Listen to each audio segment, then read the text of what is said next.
Hola, Dios les bendiga ricamente. Aquí estamos una vez más, continuando con el estudio aquí en el Evangelio según San Marcos. Muy interesante el pasaje que miramos ayer. Verdaderamente fue de bendición para mi vida. Lo estuve reflexionando, lo estuve meditando y escudriñando. Y la mera verdad, hay mucho más que cubrir en ese pasaje. Continuamos aquí en el estudio San Marcos capítulo 2 en este día.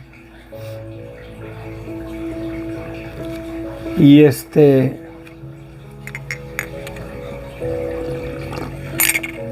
necesario recordar que las cosas mencionadas, de la manera que el autor narra el Evangelio en las Escrituras, no están en orden cronológico. Son cosas que se escribieron después de que pasaron estas cosas, después de la ascensión de nuestro Señor Jesucristo. No son cosas que se escribieron conforme estuvieron sucediendo. Son cosas que recordaron las personas que lo miraron, lo palparon, lo experimentaron en presencia de Jesucristo. Como en este caso es posible que el Evangelio según San Marcos fue recibido, lo más seguro es que por Pedro, y me imagino que algunas partes también fue por Pablo en el transcurso de su ministerio. Y tenemos que considerar eso, de que pasan lapsos de tiempo, a veces en cuestión de, en un mismo capítulo, puede haber meses, quizás semanas, de diferencia en cada narración que se va dando de los acontecimientos. Aquí dice en el capítulo 2, dice: entró Jesús otra vez en Capernaum después de algunos días y se oyó que estaba en casa. Lo más seguro es que estaba de vuelta en casa de Simón Pedro, ahí donde estaba enferma la suegra, casi enfrente de la sinagoga de Capernaum. Y aquí vemos que en el capítulo 1, él se fue a hacer un recorrido en las regiones del mar de Galilea. Alrededor del mar de Galilea anduvo predicando el Evangelio. Y fue tanta su fama después de que sanó al leproso, que ya no podía entrar a las sinagogas por el aglomeramiento de las personas que ya no cabían, y era grande ya la multitud que seguía a Jesucristo, unos para examinarlo, para estudiarlo, para hallar alguna falsedad en él, alguna blasfemia, y estos eran los líderes religiosos, y otros verdaderamente por necesidad de salud, otros de voluntad, de corazón, escuchaban su doctrina verdaderamente queriendo aprender las verdades espirituales o las cosas del reino de los cielos. Y aquí vemos que entra otra vez Jesús en Capernaum después de algunos días que anduvo en las regiones de Galilea, y se halló que estaba en casa, y lo más seguro es que es en la misma casa de Pedro. E inmediatamente, dice, se juntaron muchos de manera que ya no cabían ni aún en la puerta, y les predicaba la palabra. Entonces vinieron a él unos trayendo un paralítico que era cargado por 4 personas. No dice personas, pero era cargado por 4. Y como no podían acercarse a él a causa de la multitud, descubrieron el techo de donde estaba, y haciendo una abertura bajaron al lecho en el que yacía el paralítico. Aquí podemos ver este acto de persistencia de estas 4 personas que Tenían fe que Jesucristo podía sanar a su amigo, o quizás era su vecino, su pariente, pero vemos verdaderamente la devoción de estas personas por llevar al paralítico a la viva presencia de Jesucristo, hasta tal grado que se subieron sobre la casa y abrieron un hueco en el techo de la casa de Pedro y descendieron, ¿verdad?, al paralítico para ponerlo enfrente o delante de Jesucristo para que lo sanase. Es maravilloso verdaderamente el arduo trabajo en equipo, ¿no? Vemos aquí a 4 personas cargando una camilla, por así decirlo, quizás con 2 varas y un individuo agarrando cada extremo de la camilla para presentar al paralítico delante de Jesucristo. Se puede ver el amor verdaderamente por este paralítico. Por amor verdaderamente lo llevaron, por fe creyendo que Jesucristo lo podía restaurar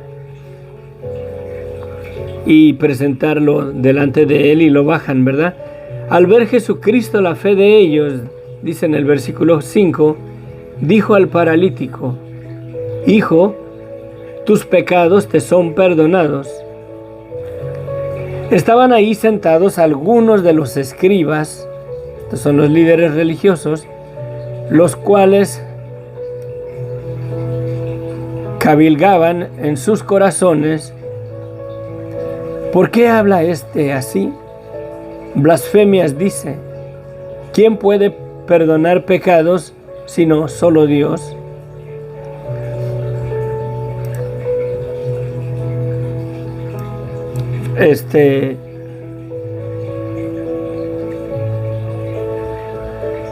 Ay, ¿cómo es?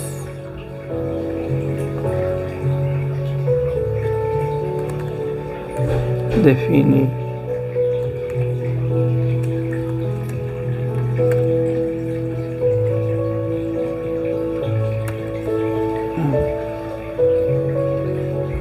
Cabalgaban.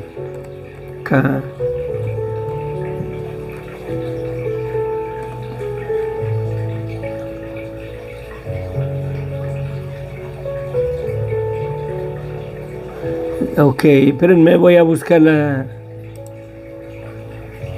quiero buscar la definición de esa palabra, la miré ayer y es bien importante. Cavilar. Cavilar.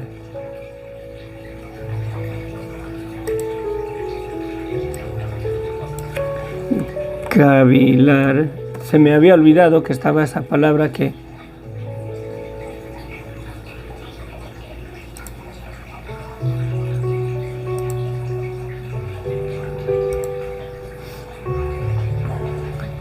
Hay una... Era esta. La definición de cavilar, el verbo cavilar, que proviene del término latino cavillare, hace referencia a la acción de meditar o reflexionar profundamente sobre alguna cuestión. El acto y resultado de cavilgar se le denomina cavilgación. Por ejemplo, desde varias horas de cavilgar, el joven decidió salir de su habitación y conversar con su padre. Consiste en pensar con detenimiento. Una persona cavilga cuando intenta comprender algo que le resulta complejo o cuando pretende sacar alguna conclusión. Y aquí vemos que estas personas comienzan a echar matemáticas en su pobre cerebro. Estaban ahí sentados algunos escribas, los cuales cavilgaban en sus corazones, como diciendo: ¿será posible que él pueda declarar esta palabra? ¿Tus pecados te son perdonados? ¿Será posible que un profeta pueda perdonar pecados? Si solo Dios puede perdonar pecados. Y siempre y cuando se ofrezcan, quizás estaban cabilgando de esa manera, los sacrificios o un sacrificio para perdón de pecados. ¿Sí? ¿Quién es este que está perdonando pecados sin el, por así decirlo, sin ofrecer un sacrificio, sin un cordero, sin presentarlo delante del sacerdote? ¿Sí? Y cabilgaban sobre este asunto. ¿Por qué habla este así? Blasfemias, dice, llegan a la conclusión. ¿Quién puede perdonar pecados si no solo Dios? Y conociendo luego Jesús en su espíritu, que cabilgaban de esta manera dentro de sí mismos, fíjense que no estaban hablando, porque acá dice que cabilgaban en sus corazones, y luego acá dice que Jesucristo, percibiendo en el espíritu que cabilgaban de esta manera dentro de sí mismos, o sea, no le decían a nadie, pero eso estaba en sus corazones, les dijo: ¿por qué caviláis así en vuestros corazones? ¿Qué es más fácil decir al paralítico: tus pecados te son perdonados? O decirle: levanta, toma tu lecho y anda. Pues para que sepas que el Hijo del Hombre tiene potestad en la tierra para perdonar pecados. Dijo al paralítico: a ti te digo, levántate, toma tu lecho y vete a tu casa. Fíjense que aquí les confirma Jesucristo lo que ellos cabilgaban en su corazón, que si acaso el hombre, ¿verdad?, porque miraban a Jesucristo ahí, tiene potestad o autoridad para perdonar pecados. Sí, en la tierra. Eso es lo que ellos se preguntaban. Dice, porque les contesta Jesucristo: para que sepáis que el Hijo del Hombre tiene potestad en la tierra para perdonar pecados.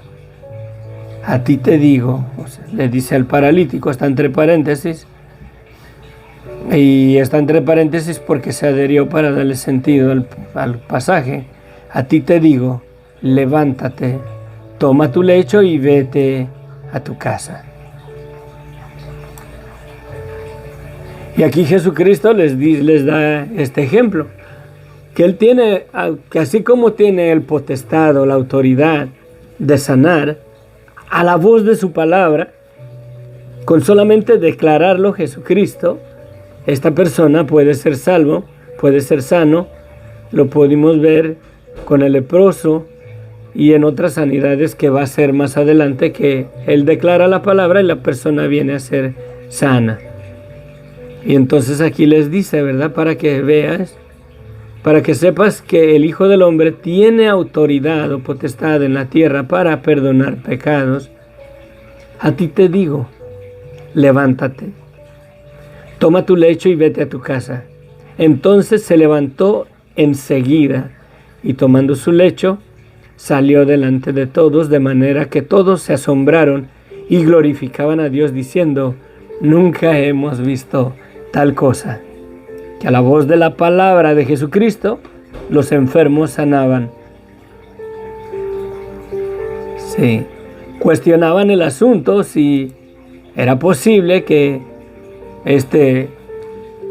todavía estaban carburando en sus mentes, por así decirlo, que si era verdaderamente un profeta, que si verdaderamente fue enviado por Dios. Y luego se topan con estas cosas que por primera vez suenan en sus oídos, que Jesucristo está perdonando pecados. Le está diciendo al paralítico: tus pecados te son perdonados. Es posible que la situación de su parálisis quizás se debía a algún pecado relacionado a su vida. No lo sabemos. Sí. Podemos imaginarnos tantas cosas. Si fue su parálisis razón de pecado. Quizás lo puedo relacionar con este adulterio. Estaba con la mujer ajena, por así decirlo. Llegó el marido y este saltó por la ventana y se dañó la espalda y ahí quedó paralítico.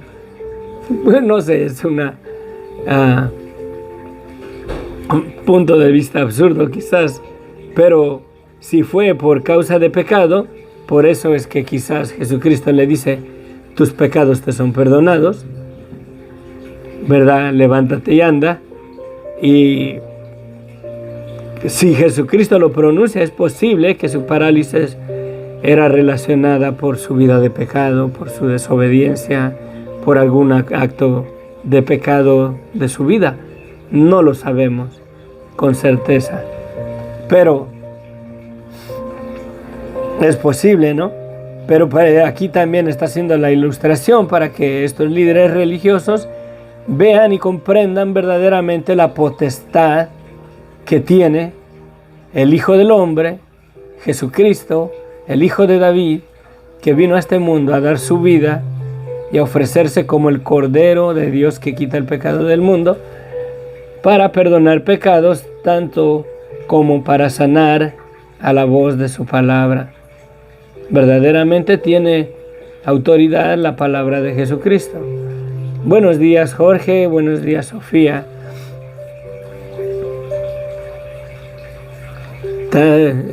Está bien que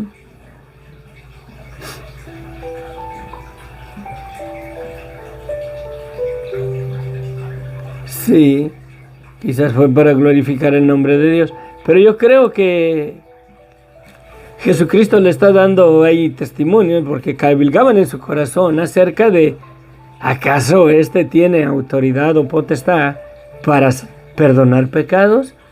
Y por eso les dice que es más fácil decirle al paralítico: tus pecados te son perdonados, o declararle: levántate de esa parálisis y camina.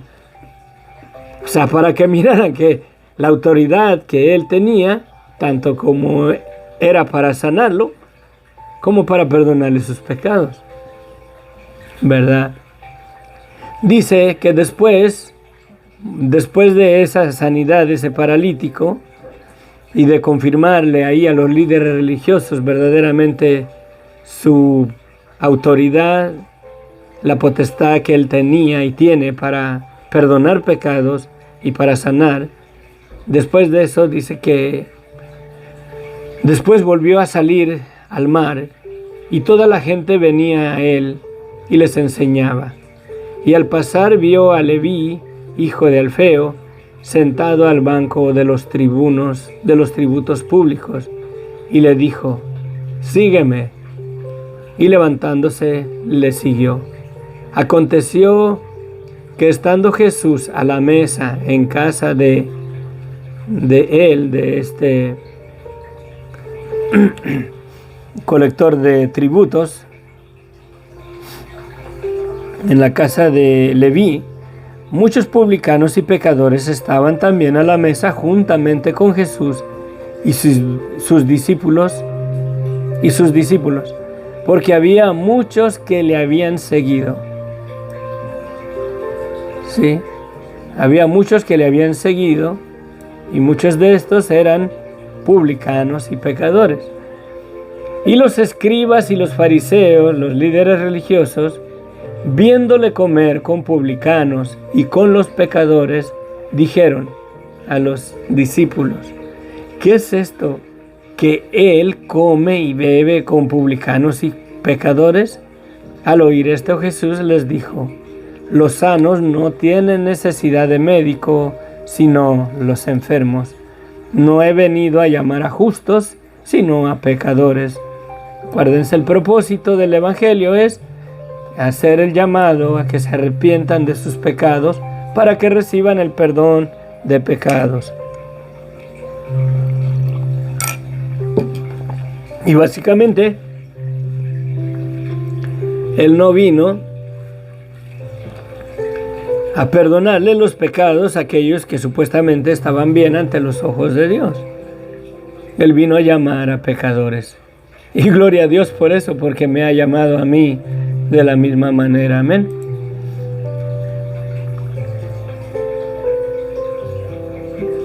Gracias, Jorge, por tus saludos.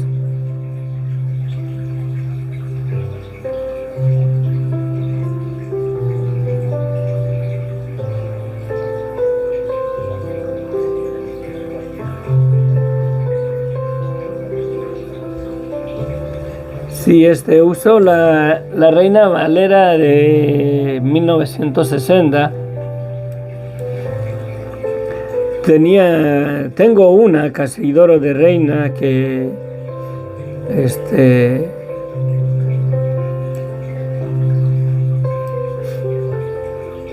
tiene palabras, pero hay unas palabras que ya no las usamos en nuestro idioma. Quizás en España sí sea más común ese lenguaje o palabras que se usan, ¿verdad? No lo sé, apenas una persona si nos mira desde España. Me gustaría saber qué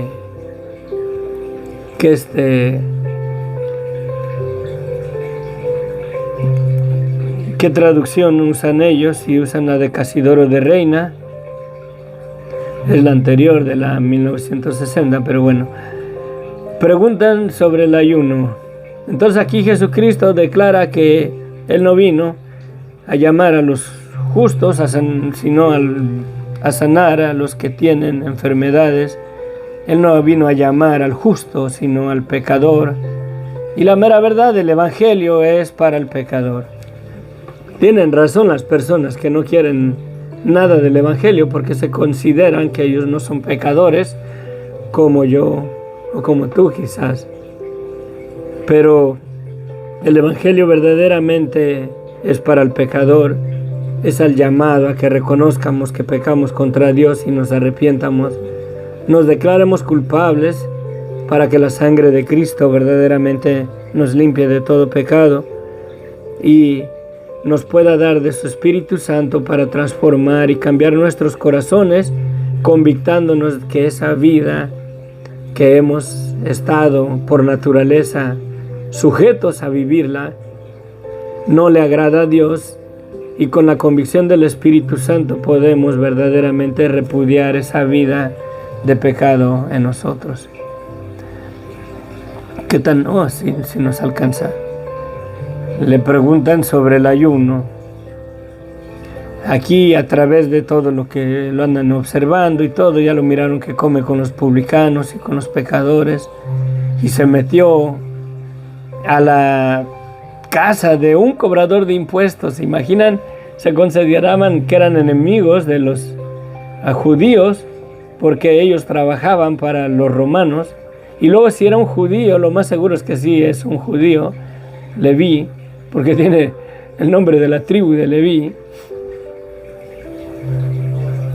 Sí, creo que verdaderamente era un judío de la tribu de Leví que debía de estar ministrando en las cosas de Dios en el templo, y mejor ministraba los asuntos del Imperio Romano, por lo cual era más odioso ahí entre los líderes religiosos, porque siendo un judío y aún de la tribu de Leví, recaudaba impuestos para el Imperio de Roma. Se pueden imaginar el panorama, y a pesar de todo eso se mete a comer con él, y todavía un puño de pecadores y de publicanos se meten a comer juntamente con Jesucristo y se sientan a la mesa. Por eso lo criticaban, lo juzgaban, y les dice Jesucristo, verdaderamente los pecadores tienen necesidad de perdón de pecados, los justos no. Y aquí entramos en la pregunta sobre el ayuno. Los discípulos de Juan y los de los fariseos ayunaban, y vinieron y le dijeron: ¿por qué los discípulos de Juan y los de los fariseos ayunan y tus discípulos no ayunan? Jesús les dijo: ¿acaso pueden los que están de bodas ayunar mientras está con ellos el esposo?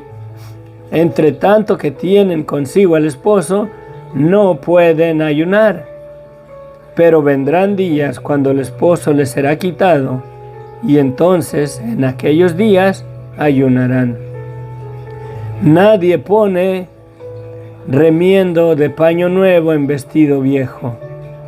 De otra manera, el mismo remiendo nuevo tira de lo viejo y se hace peor la ruptura. Y nadie echa vino nuevo en odres viejos. De otra manera, el vino nuevo rompe los odres y el vino se desparrama y los odres se pierden. Pero el vino nuevo en odres nuevos se ha de echar. Aquí vemos que les dice Jesucristo que cómo es posible que sus discípulos de Él van a ayunar mientras están con Él. Sí. Y hace la comparación que si acaso los que están de bodas ayunan mientras está con ellos el esposo. O sea, se supone que hay una fiesta, una ceremonia, hay alegría, todo está bien, y lo más sabroso a veces de las bodas es la comida que sirven, ¿no? Además en la tierra de uno, tanta comida típica, tradicional que hay, y mientras están ahí el esposo, mientras están la boda, ¿verdad? O las bodas celebrándose, si es una celebración, verdaderamente se debe de poner un ayuno cuando hay que celebrar y hay que comer y hay que convivir con los esposos o con el esposo, ¿verdad? Hace esa referencia aquí. Dice, entre tanto que tienen consigo el esposo, no pueden ayunar, porque no se trata de ayuno, se trata de gozo, de regocijo, de festividad, de celebración. Pero vendrán días cuando el esposo les será quitado, y entonces en aquellos días ayunarán. Sí, y después se cumplió, ¿verdad? Porque el esposo fue quitado.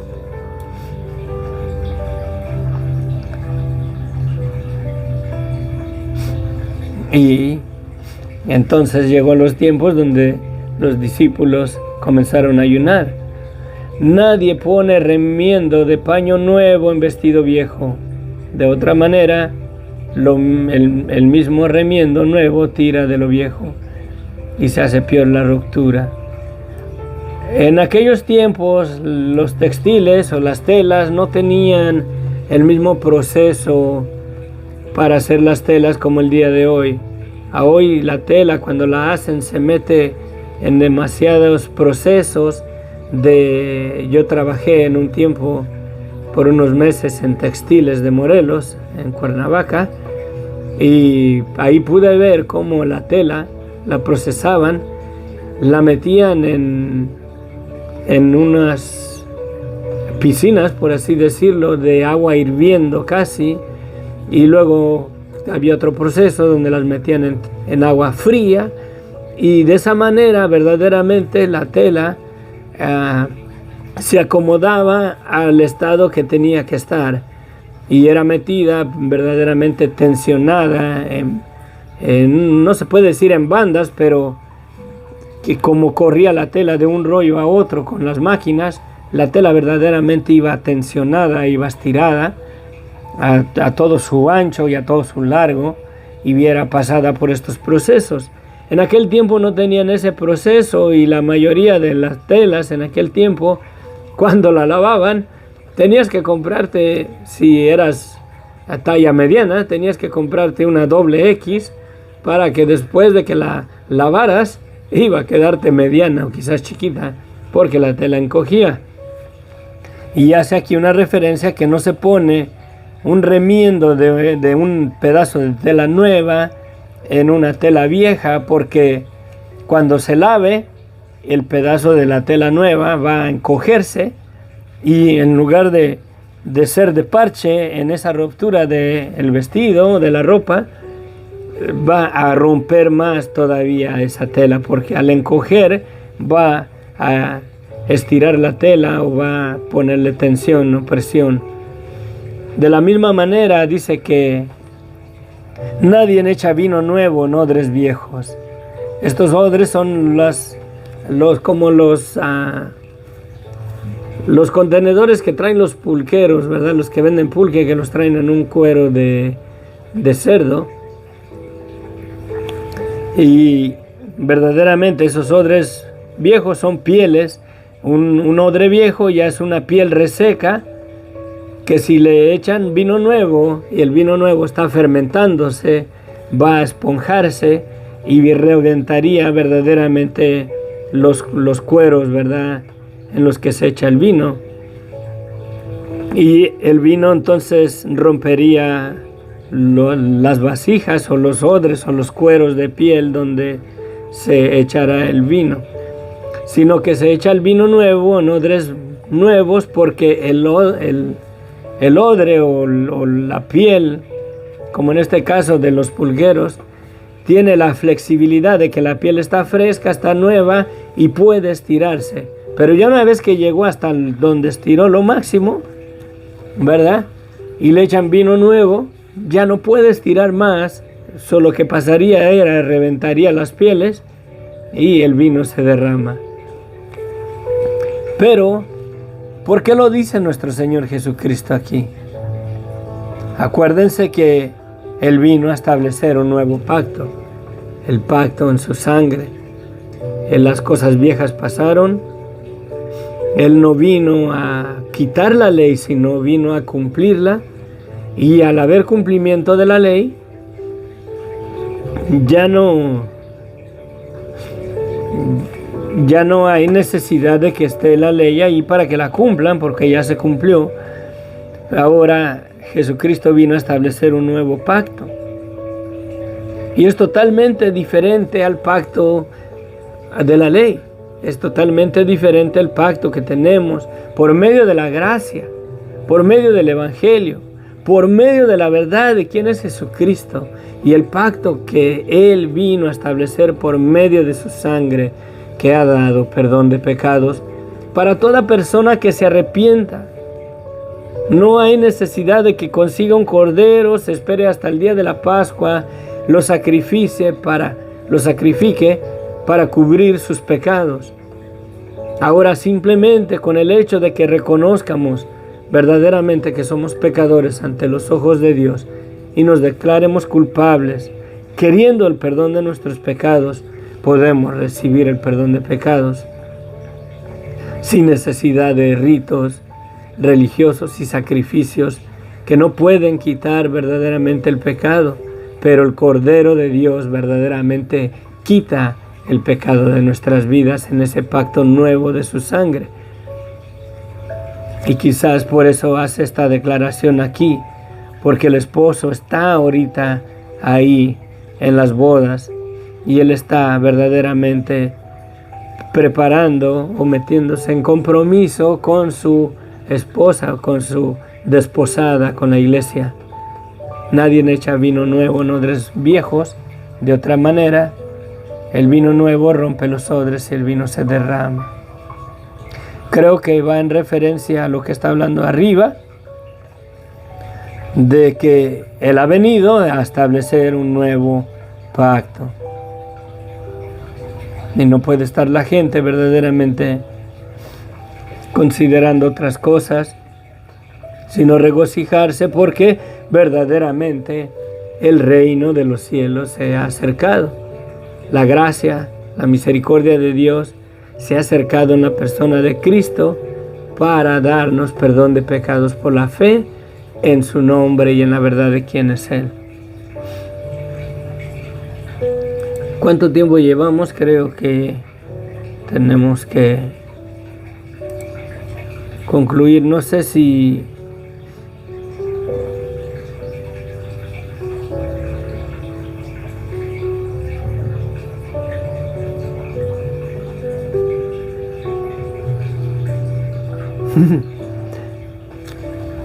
órale. Ok, la paz de Cristo. Ok, sí, de 1602. Creo que la podemos buscar aquí bien rapidito.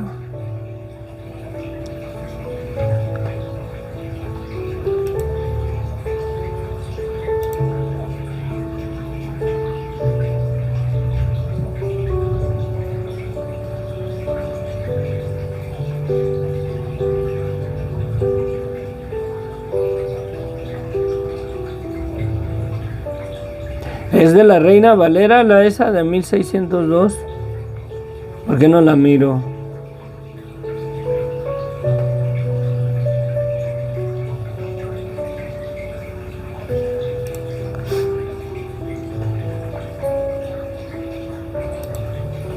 No, no la miraba, no la miré ahí en la aplicación que ocupo, que uso. La voy a buscar. Creo que terminamos el capítulo. Los discípulos recogen espigas en el día de reposo. Después de eso, pues andan caminando, acuérdense, andan caminando en la región del mar de Galilea, en todos sus alrededores. Y acontece que al pasar él por los sembrados un día de reposo, sus discípulos andando comenzaron a arrancar espigas. Entonces los fariseos les dijeron: mira, ¿por qué hacen en el día de reposo lo que no les es permitido, lo que no es lícito? Pero él les dijo: ¿nunca leíste lo que hizo David cuando tuvo necesidad y sintió hambre, él y los que con él estaban? ¿Cómo entró en la casa de Dios siendo habitar sumo sacerdote y comió los panes de la proposición, de los cuales no le es permitido comer sino solo a los sacerdotes? O sea, la gente común o la gente que no era del sacerdote, que no era sacerdote, no tenía permitido comer los panes de la proposición. Sí, solamente era permitido para los sacerdotes que comieran de ese pan de la proposición en el tabernáculo. Y aún el sumo sacerdote dice, y aún dio a los que con él estaban. El sacerdote les dio de comer de ese pan, ¿verdad? Aún a los que con él iban. También les dijo: el día de reposo fue hecho por causa del hombre, y no el hombre por causa del día de reposo. Por tanto, el Hijo del Hombre es Señor aún del día de reposo. Me veo la necesidad bien rapidito de echar mano de la concordancia, y aquí concluimos. Voy a ver la palabra esa causa, porque en el Antiguo Testamento esa palabra causa, ABC, cuando le dice Dios: maldita será la tierra por tu causa, le dice eso a Adán.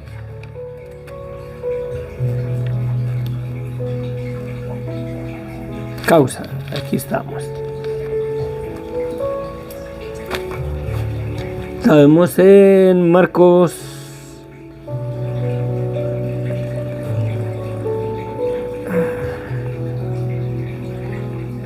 causa.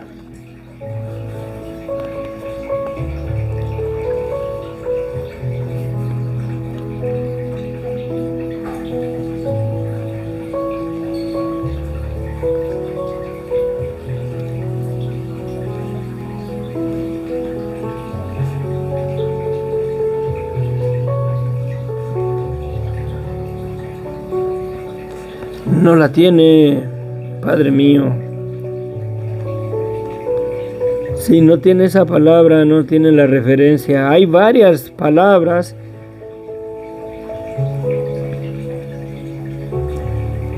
Por ejemplo, le dice, le es lícito al hombre repudiar a su mujer por cualquier causa, 1.56, salvo por causa de fornicación, 1.56. Se hicieron eunucos por causa del reino, esa es otra palabra diferente.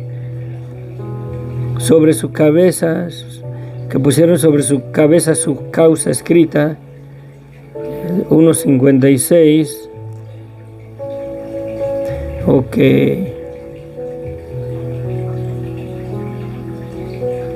Son 2, 3, 4, 5. 1, 2, 3, 4, 5, 6, 7.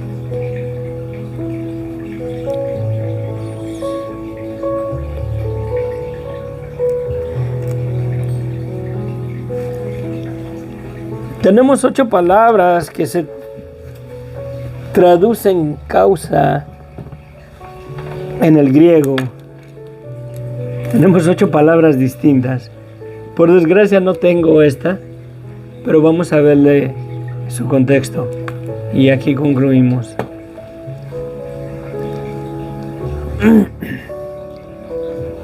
También les dijo, el día de reposo fue hecho por causa del hombre, y no el hombre por causa del día de reposo. Por tanto, el Hijo del Hombre es Señor aún del día de reposo. Sí.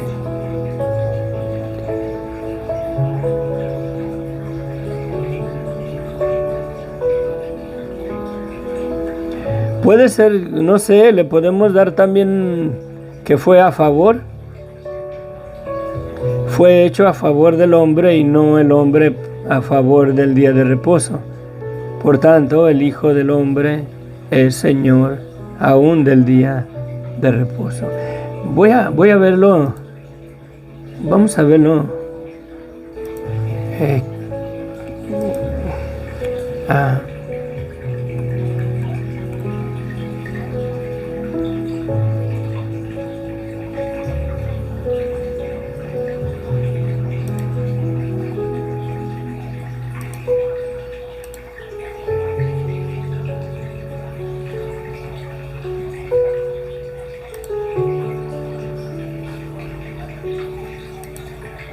A ver, voy a verlo bien rapidito en otra. Creo que sí, sería por como a favor del hombre.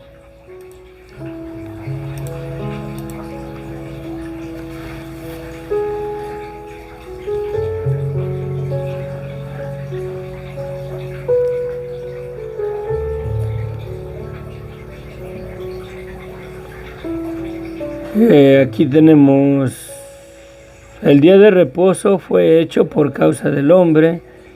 El día de reposo fue hecho para el hombre. El día de reposo, el sábado se hizo para el hombre. El sábado se hizo para el hombre. And he said unto them, the Sabbath was made for men, and not men for the Sabbath. Sí, me imagino que es en ese sentido de que a favor del hombre, y la mera verdad, el propósito del día de reposo es para que el hombre descanse de la misma manera que Dios descansó, y Dios le exhorta al hombre verdaderamente que observe el día de descanso y que guardará de hacer todo tipo de labor, todo tipo de trabajo en el día de reposo. ¿Para qué? Para que repose, para que descanse. Verdaderamente el sábado fue hecho a favor del descanso del hombre, y no fue el hombre a favor del día de reposo. Por tanto, el Hijo del Hombre es Señor aún del día de reposo. Sí. Por tanto, el Hijo del Hombre es Señor aún del día de reposo.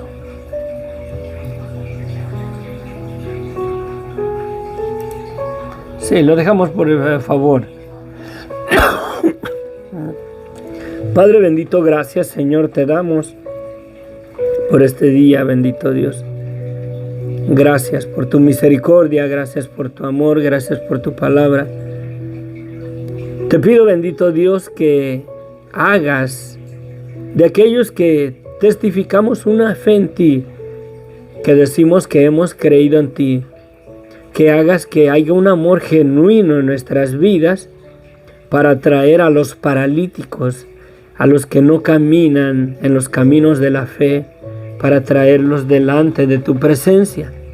Que el propósito, Señor, de testificar y de predicar el Evangelio es para traer al paralítico, traer a la gente que no te conoce, traer al pecador, aquel que necesita el perdón de sus pecados, traerlos a ti, Señor.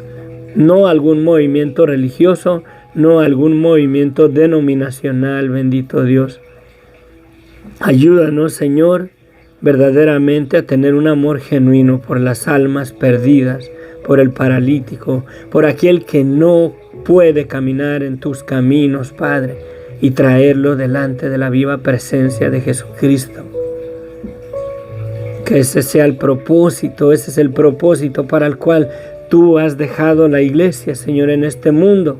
El propósito de la iglesia es eso, de hacer discípulos de Cristo, de traer a la gente a Cristo, para que le conozcan, para que reciban de Él verdaderamente perdón de pecados, para que reciban de Él sanidad para sus vidas, para que se conviertan de las tinieblas a la luz y Jesucristo los sane. Verdaderamente, Señor, ayúdanos a tener un amor como estas 4 personas que llevaron al paralítico y estuvieron dispuestos a abrir el techo de la casa de Pedro y bajarlo delante de tu presencia para que tú lo sanaras, para que tú lo tocaras, para que tú lo restauraras. De la misma manera, Señor, danos un corazón a aquellos que testificamos una fe en ti, para traer al pecador, para traer a la persona que no te conoce a tu presencia, bendito Dios. Ayúdanos, danos ese amor, bendito Dios. Y ayúdanos, Señor, a no hacer excepción de personas, Padre. De la misma manera que tú no hacías excepción de personas. Nosotros, Señor, a veces le hacemos el feo al pecador, al malo, al mentiroso, y no queremos ni siquiera predicarles el Evangelio, Señor, porque los consideramos que no son dignos de que les prediquemos el Evangelio, de que no quieren oír.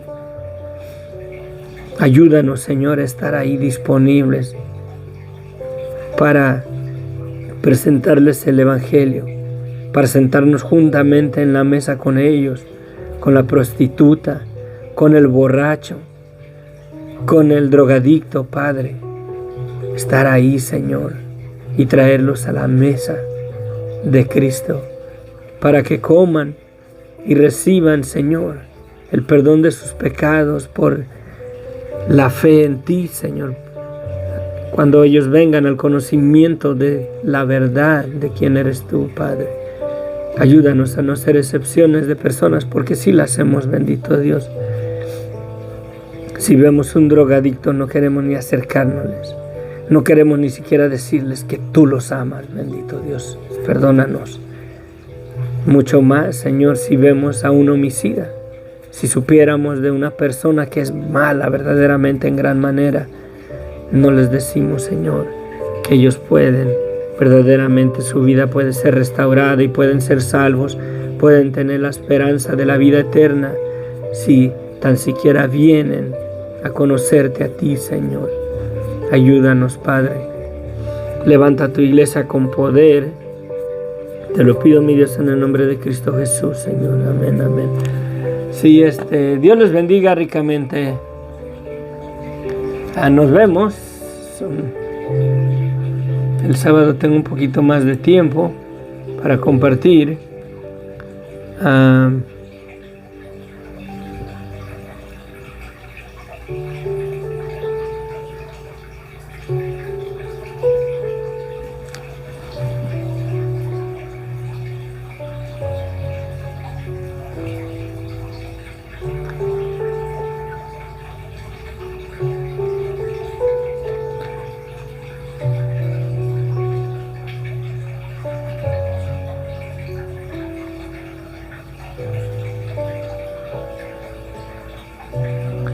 Sí, amén.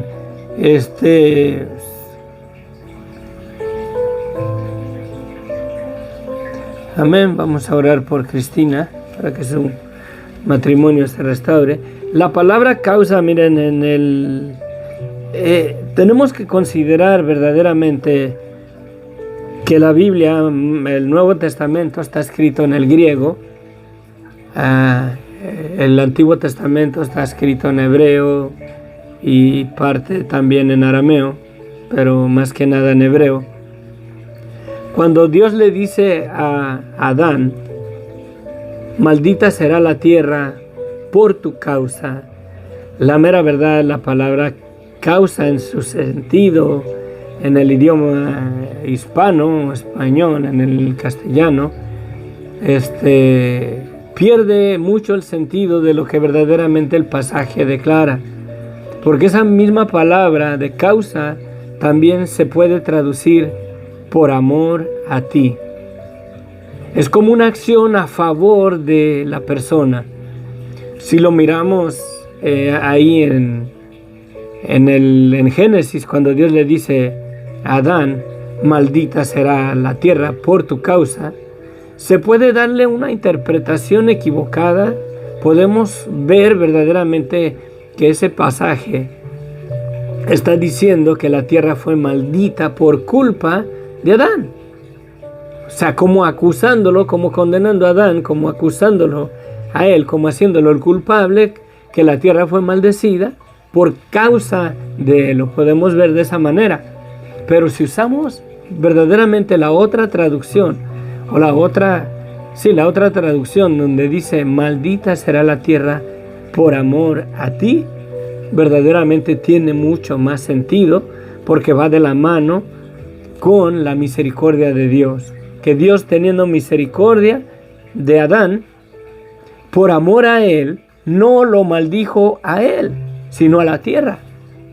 Y es más lógico, sería más correcta la traducción que tenemos en la versión de Casidoro de Reina, así la traduce, maldita será la tierra por amor a ti. A mí se me hace una traducción más correcta que la otra de por tu causa. Debemos de considerar esto también en este pasaje. Por desgracia no está verdaderamente esa palabra que se usa específicamente en ese lugar. No está en la concordancia, no puedo ver cuál palabra es. Hay 8 palabras diferentes en el Nuevo Testamento que se traducen al español causa. Y cada palabra en su idioma original tiene una aplicación diferente, tiene una aplicación de acuerdo al contexto, de acuerdo a lo que se está hablando, de acuerdo. Todo eso debemos de considerar cuando tratamos de estudiar y de escudriñar la palabra de Dios. No podemos agarrar una palabra y hacer de cuenta que el texto verdaderamente fue escrito en español y que esa palabra, verdad, es la correcta. Debemos de considerar eso. El idioma, el griego es muy amplio. Tiene mucha variedad de palabras. Hay varias palabras para traducir una cosa. Por ejemplo, el inglés es limitado. El español es un poquito más completo. En el inglés, si dice uno yo amo a mi esposa, dice uno I love my wife. Es la misma palabra, love. Si digo yo quiero a mi perro, yo amo a mi esposa, I love my wife, yo quiero a mi perro. En inglés es I love my dog, la misma palabra. Lleva otra aplicación, es otro amor, pero es la misma palabra. Y así caemos al traducir o en las traducciones de las escrituras. Caemos en esa diversidad de palabras y hay idiomas limitados y hay idiomas más completos. Verdaderamente no podemos ver la palabra correcta en su sentido original, en su idioma original, esa palabra de causa. No podemos agarrar la palabra causa en el español y el significado de lo que tiene esa palabra en español y darle esa aceptación en una totalidad que es ese significado lo que el texto está diciendo. Por ejemplo, es el pasaje ese que dice en Génesis: maldita será la tierra por tu causa. Y esa palabra también causa, la palabra que se usa en el idioma original, no la palabra causa, sino la palabra que se usa en el idioma original también se puede traducir por amor a ti. Y hay unas traducciones que así la tienen, y la mera verdad se me hace más correcta la traducción, esa aplicación de que por amor a ti, maldita fue la tierra por amor a Adán, y no por su causa, como acusándolo, como que fue por razón de él, por motivos de él, ¿sí? Por su causa. No podemos darle esa interpretación a esa palabra como asumiéndose que tiene la misma aplicación que la palabra causa en nuestro idioma. Debemos de considerar eso al escudriñar la palabra de Dios, porque por mala interpretación de alguna palabra, ¿verdad?, que no la traducieron bien en la traducción que usamos, podemos darle otro sentido totalmente diferente al texto y podemos sacar fuera de contexto lo que se está diciendo. Sí. El ejemplo ese de Génesis me encanta, porque yo puedo hacer una predicación que por culpa de Adán la tierra fue maldecida. Y si le doy verdaderamente en su contexto original, mirando el corazón de Dios, mirando la gracia y la misericordia de Dios, y tomando en cuenta la declaración de Dios cuando le dice: maldita será la tierra por amor a ti. Va de la mano, esa palabra va de la mano con la misericordia de Dios. Por amor a Adán, Dios maldijo la tierra, y no la tierra fue maldecida por culpa de Adán. Y le podemos verdaderamente sacar fuera de contexto algún pasaje en las Escrituras si no tenemos cuidado y no consideramos verdaderamente que las palabras en español no son las mismas palabras en su idioma original. Hay una palabra que puede verdaderamente testificar muchas otras cosas. Por ejemplo, la palabra espíritu, ahí en la concordancia esa, hay gran variedad de palabras en su idioma original, tanto como en el Antiguo Testamento como en el Nuevo Testamento. Y en el español se ha traducido simplemente como espíritu. Sí, como espíritu solamente. Y se limita porque la palabra es más completa, lleva más sentido al contexto, a lo que se está diciendo. Debemos de considerar eso si queremos escudriñar la palabra de Dios y verdaderamente ser cautelosos, ser prudentes. Debemos de considerar eso, que las traducciones, sea cual sea, no son verdaderamente el idioma original. Como el ejemplo en inglés, yo puedo decir que me gustan las lentejas y uso la palabra me gustan. Yo no digo yo amo las lentejas, yo amo a mi perro, yo amo a mi amigo. No uso la misma palabra. Yo digo amo a mi esposa, quiero a mi perro, me gustan las lentejas. Y en inglés es I love my wife, I love my dog, I love lentejas. La misma palabra se usa para decir esas cosas, y en el español la palabra varía. Eso es lo que debemos de considerar al traducir escrituras. No podemos agarrar una palabra y darle la interpretación del significado de esa palabra, como haciendo de cuenta que esa es la palabra y la interpretación y el sentido de esa palabra en su idioma original, porque tenemos una traducción, no tenemos el texto verdaderamente original.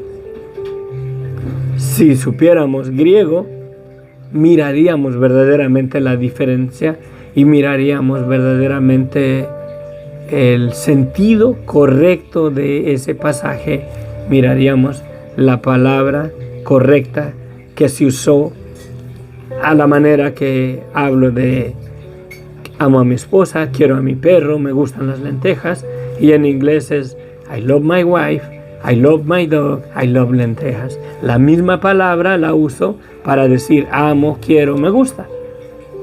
Y debemos de considerar esa diferencia de que la Biblia no fue escrita en español, no fue escrita o la traducción correcta es la Nueva Versión Internacional o la Reina Valera 1960 o la Casidoro de Reina. Tendríamos que aprender el griego y echar mano de los escritos originales o las copias de los escritos originales en el griego para poder darle verdaderamente una comprensión más correcta a las escrituras. Tengamos cuidado,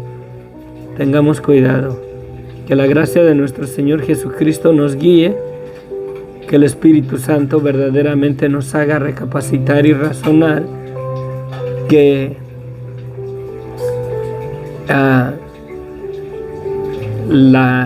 el idioma pierde sentido al traducirlo.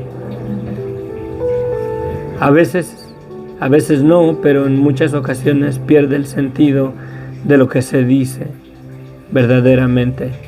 Y a veces tenemos unas traducciones muy pobres, aunque las personas que han traducido la Biblia se han esforzado para hacer lo más posible a que lleve el contexto de lo que se está diciendo en su idioma original, en los escritos originales. Al traducirlo, muchas veces pierde el sentido. Sí, nos quedamos para el capítulo 3 para mañana, si Dios quiere. Nos despedimos. Gracias, bendito Dios, por tu verdad, gracias por tu palabra. Ayúdanos, bendito Dios. Ayúdanos, Señor, que tu palabra lleve fruto en nuestras vidas. De aquí se trata verdaderamente, Señor, el propósito de Marcos en su evangelio es de presentar al siervo, a Jesucristo como el siervo, como el que vino a servir, como el que vino a hacer la voluntad de Dios, sirviendo, sujeto a la voluntad del Padre, a ministrar las cosas que el Padre le dio que ministrara y a servir en este mundo las cosas del reino de los cielos. Ayúdanos, bendito Dios. Guíanos con tu palabra, que lleve fruto en nuestros corazones, que el enemigo no venga y saque lo que tú has sembrado, y ayúdanos a comprender y a conocer más y más de Cristo. En el nombre de Cristo Jesús. Amén. Que Dios les bendiga ricamente. Se despide de ustedes el hermano Inos del Ministerio Sendero de Luz y Esperanza. Oración. Bendito Dios, mira, Señor, la petición de Sofía, bendito Dios, pide por Cristina, por su matrimonio, Padre. Te pido, bendito Dios, que tú, Señor, a esta pareja, bendito Dios, los ilumines, Señor. Que les pongas en su corazón, Señor, el deseo de mirar el origen del matrimonio de acuerdo a lo establecido por ti, Señor. Allá en Génesis, a través de las Escrituras, ayúdalos, bendito Dios. Te pido, bendito Dios, que les des una perspectiva bíblica correcta del matrimonio, de acuerdo a lo que tú has establecido, Señor. Que dice tu palabra, que por tanto dejará el hombre a su padre y a su madre y se unirá a su mujer y los dos serán una sola carne. Y verdaderamente el origen del hombre fue hecho a la imagen y semejanza tuya, Padre, por tus propias manos del polvo de la tierra. Pero la mujer fue tomada de la carne del hombre. Por tanto, cuando la mujer vuelve o se une a su marido, ella vuelve a ser carne de aquel varón de la cual ella fue tomada. Ella fue formada de la carne del hombre. Por eso, cuando el hombre se une a su mujer, viene a ser una sola carne con su mujer. Padre, dales una perspectiva correcta, Señor. Ayúdalos. No permita, Señor, que el enemigo venga y destruya esa institución que tú has dado, Señor, del matrimonio, Señor, en ese orden perfecto. Padre, como seres humanos te fallamos. Somos una generación adúltera, Padre. Somos una generación verdaderamente que nos salimos del orden del matrimonio al unirnos con una persona, con otra, Padre, verdaderamente fuera del propósito para el cual tú hiciste al hombre y a la mujer. No a Adán y a Esteban, Señor, sino a Adán y a Eva, Señor, al hombre y a la mujer. Sí, Señor, ayúdanos. Ayúdanos, bendito Dios. Ayuda a este matrimonio. Te lo pedimos, mi Dios, en el nombre de Cristo Jesús. Amén, amén.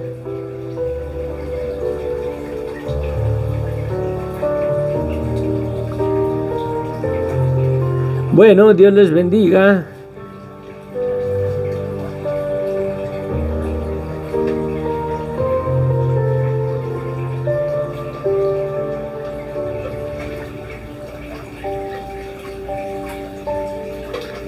Sí, amén. Bueno, nos vemos, que tengo que irme a trabajar porque sí tengo trabajo el día de hoy.